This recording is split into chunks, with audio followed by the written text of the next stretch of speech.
doing tonight? That was loud. Got some reverb on there. Yeah, serious. Get out of there for you. I can hear my voice. Jesus, is that what I fucking sound like? What the hell? Why hasn't anybody told me this? It's like, wow, you sound like Milhouse if he somehow grew testicles. Congratulations, sir. So, my name's Zager. I write shit. All kinds of shit, but mostly comedy shit. It's not very good shit. Mostly shit. I shit on comedy, basically.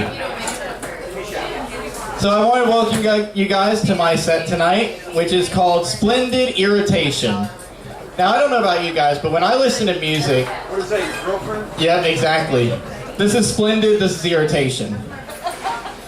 So, when I listen to music, I really get into the lyrics of it. I understand people who like the musical part. Hell, I love a good instrumental, but I'm always inherently attracted to the lyrics of a song.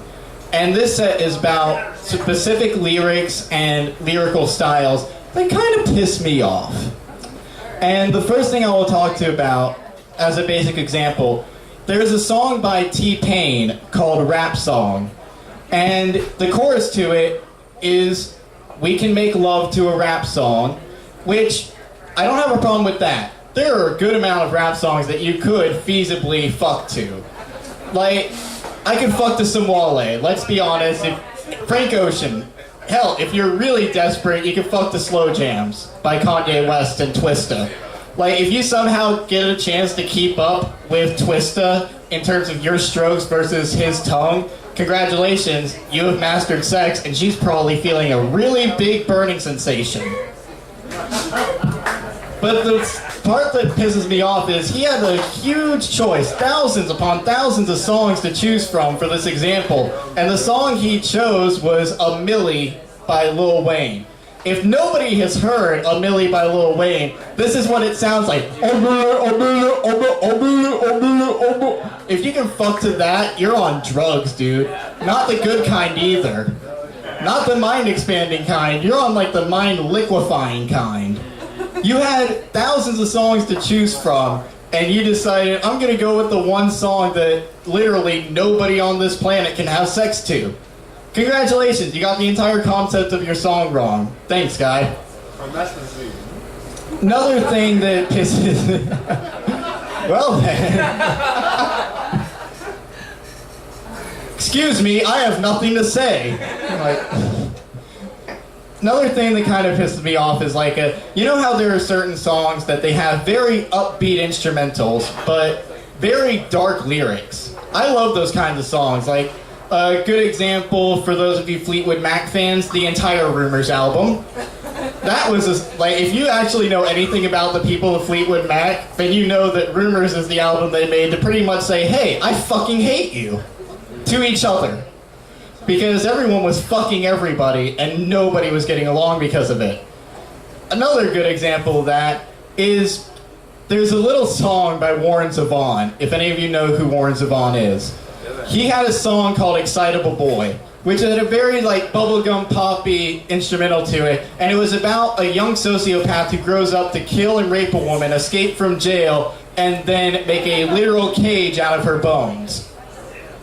If you've never heard this, just look up all of Warren Zevon. All of Warren Zevon is, like, upbeat and extremely fucked up. So if that's your thing, go for it. But the thing that pisses me off is that you don't really hear many songs of the reverse, where it's, like, very melancholy instrumentals with upbeat lyrics, unless you're a John Lennon fan, in which case you hear it all the fucking time. Like, what was going through John Lennon's head where he's like, I'm going to make an entire song about how everybody should come together and love one another, and I'm going to put it behind one of the dreariest fucking piano ballads you've ever heard in your life.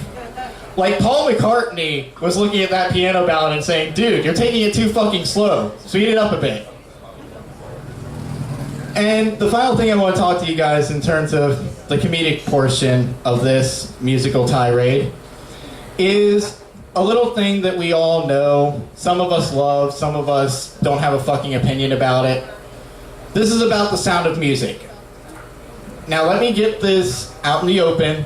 I love the sound of music. The Sound of Music is one of the best musicals ever. But there is one song that pisses me off.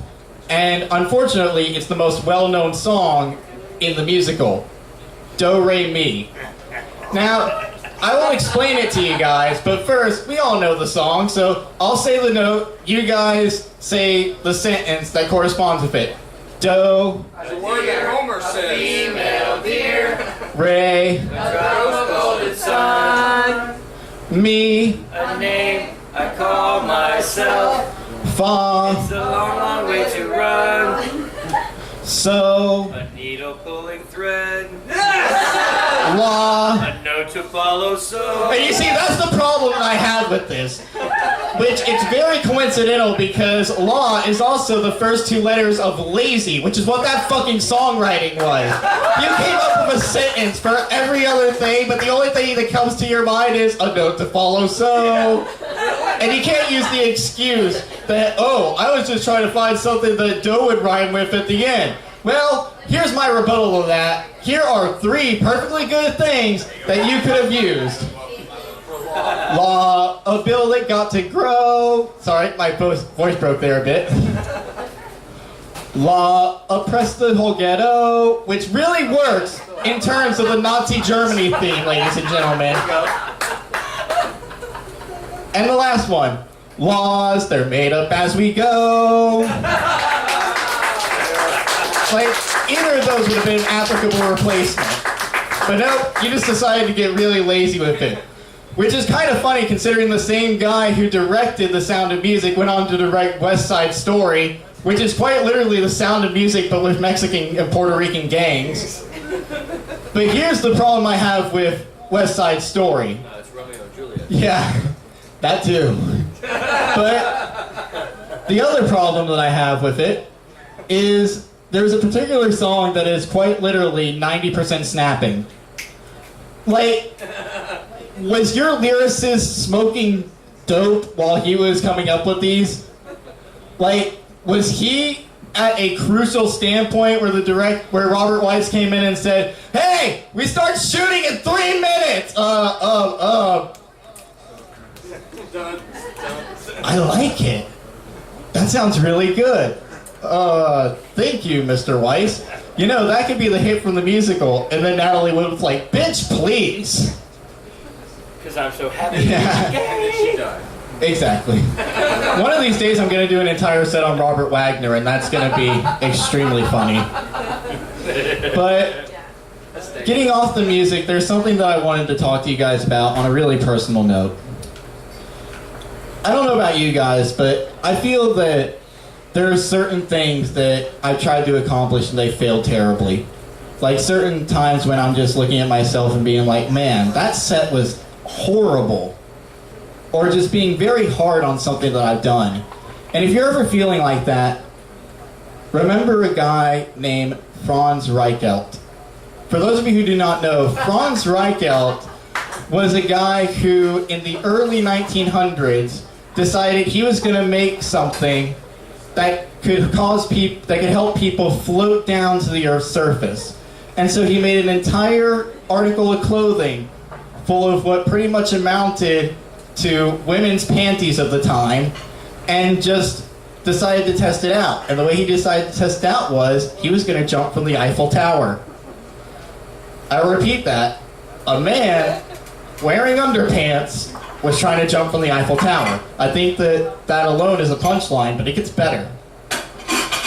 As you can imagine, he failed miserably. He fell and died on impact. Now, a lot of people, the speculation has been, first of all, this guy is the winner of the Darwin Award. Like, every generation of Darwin Awards, this guy wins above everybody else. And a lot of people wonder, what was this guy thinking? Why did he think this would succeed? What thought ran through his head when he wanted to do this? That's not the question I have. My question is, what thought ran through his head when he realized it wasn't a success? Oh my God. Like, right before impact, what was his last thought? Like, the only thing I can think of is, man, my investors will be pissed.